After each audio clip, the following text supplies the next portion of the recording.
Are the Chicago Bulls offseason winners or losers to this point? Let's talk about it, starting now. Now, if you are new to the channel, please like the video. Please subscribe to the page. We do talk Chicago sports daily on this channel. It's the only channel talking Chicago sports, how Chicago talk. So make sure that you get in tune with us, man. Now, the question on the table today, are the Bulls offseason winners or losers to this point? And the reason I say to this point, there could be other moves that are made, trades that are made, things like that.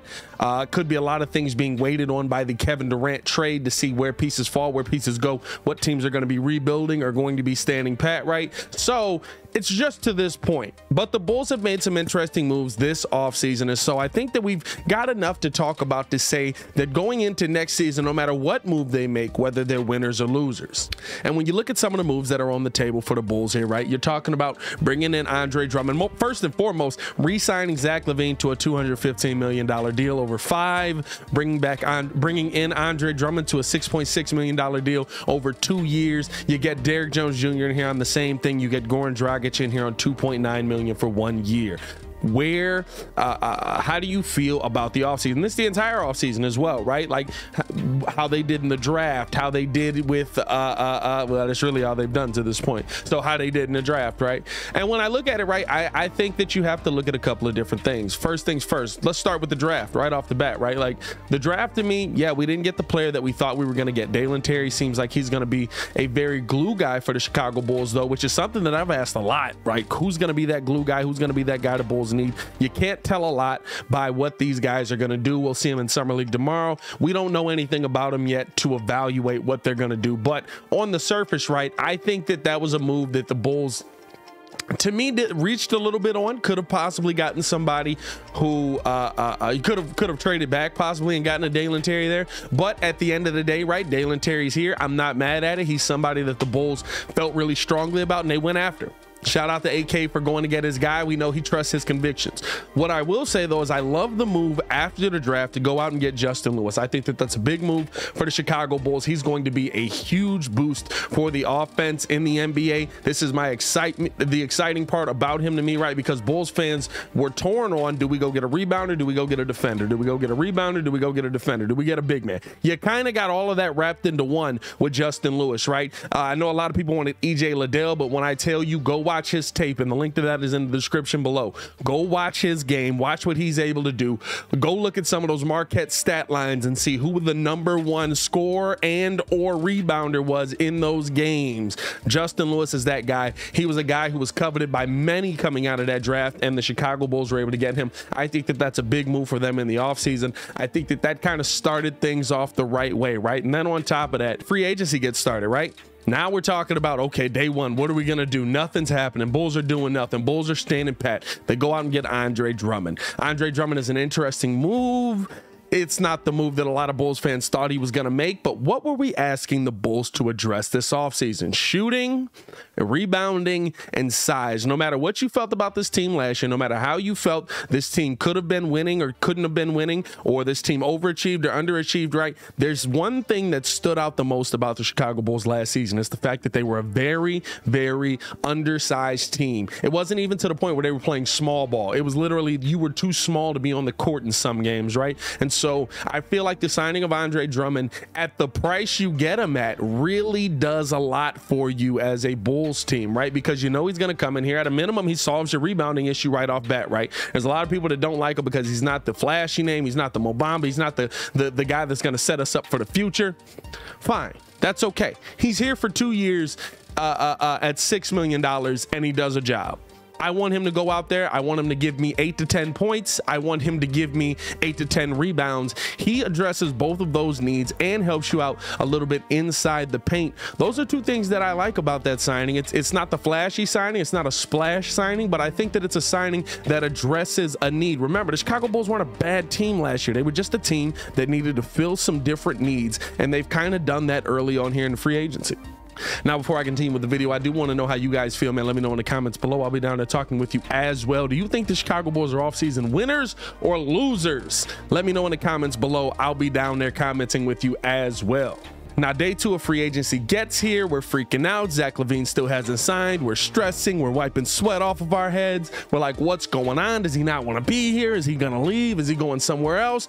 Boom. Zach LaVine signs the contract, drops the video on the IG from Wolf of Wall Street with the, I'm not leaving. You gotta love that, right? I'm not gonna lie, with the Kanye in the background, I was hyped. And the fact that you get him in here at $215 million, I think is something that cannot be overlooked. You're talking about one of the best max contracts out there right now for Zach LaVine, and it tells you what the going rate on a lot of these guys are, right? You look at a Bradley Beal, you look at a Zion Williamson, they all got paid more than Zach LaVine did, and they haven't accomplished nearly as much as Zach LaVine has at least last season, right? So you have to like the fact that you were able to go out there, get yourself a guy who's able to come in here and really be able to get after it, come back 100% healthy at $215 million. We know a healthy Zach LaVine could be 27-5-5, and I know for a lot of people, they think the max is too much for Zach LaVine. I can't believe we're giving him that much money, but when I tell you, just take a second to look around the NBA and look at players who are playing comparable or at least close to what Zach LaVine is playing, or even some players who aren't, and see what they're getting paid, right? Michael Porter Jr. makes more than Zach LaVine does, and he hasn't been able to play. Zion Williamson hasn't played a game last season, and the Chicago Bulls, and he's getting paid more than Zach LaVine from the New Orleans Pelicans. So I think when you look at how everything has been structured, right, I love the fact that you were able to get Zach LaVine in here on a $215 million deal. And on top of all that, right, like, it speaks to the fact that Zach LaVine wants to be here, and it still leaves room for you to go out and get other players for him to win. Remember, we're not in the luxury tax. If the Bulls want to make a big splash trade in the middle of the year, or the Bulls want to make a big splash signing going into the next free agency, right, there's still room to do that. So I think that that puts the Bulls in a really good situation, and you love to see it. By the way, we're at 14,500 and some change subscribers, right? I believe 30, if I'm not mistaken, 30.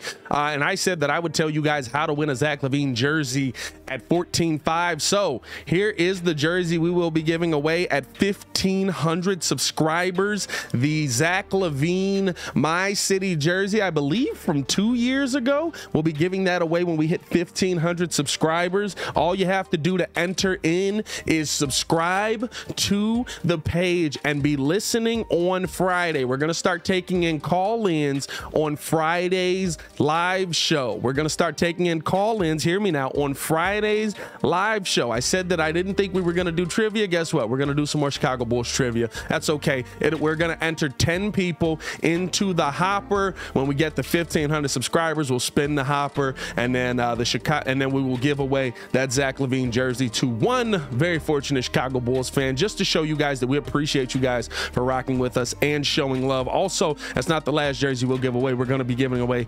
another Chicago Bulls jersey when we hit 20,000 subscribers, and of course when we hit 23,000, you know, it's some Jordan merch coming y'all way, man. But we appreciate you guys for tuning in and showing so much love, man. Appreciate you guys for showing the support. Now, on the other side of this whole thing as well, you have to look at the fact that the Chicago Bulls brought in Goran Dragic, who I think will end up being I'm hoping, right, we don't see a ton of Dragic on the floor, but if we do, it probably means Kobe White hasn't panned out. Probably means that Kobe White isn't going to be a guard on this team throughout most of the season.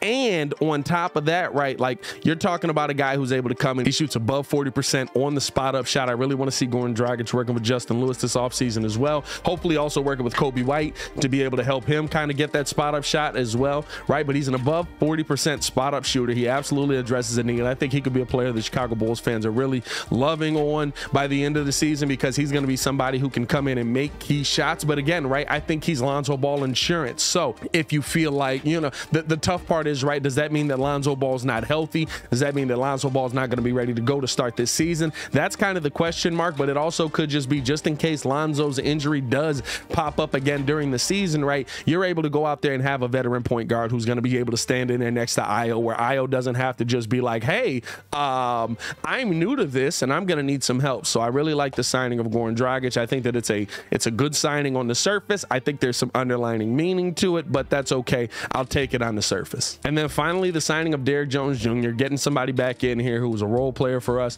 who's going to be able to play some nice defense for you, going to be able to have some length on that lineup. Of course, going to be a high flyer for the Chicago Bulls, somebody who's going to be a highlight reel. doesn't move the needle for me one way or the other really with Derrick Jones Jr. I mean, I like that he's back. I don't think that it's a crazy signing, right? AD was like, he's going to be 10-10, book it. I was like, you're tripping right now. But I really like the move to bring him back because he's a player off your bench who can come in and give you some solid minutes, give you some solid time, 8 points, 4 rebounds a game. I'm fine with that. Those are the guys you need. And if he's got that corner 3 falling right, he's somebody that can knock that mug down at a high clip. So hopefully we'll be able to get him in here, get him working again. He went out, I think, halfway through the season with injury. I think the biggest thing for the Chicago Bulls as well is just being a healthy team. That's going to be the thing that we're going to be looking for the most out of everything.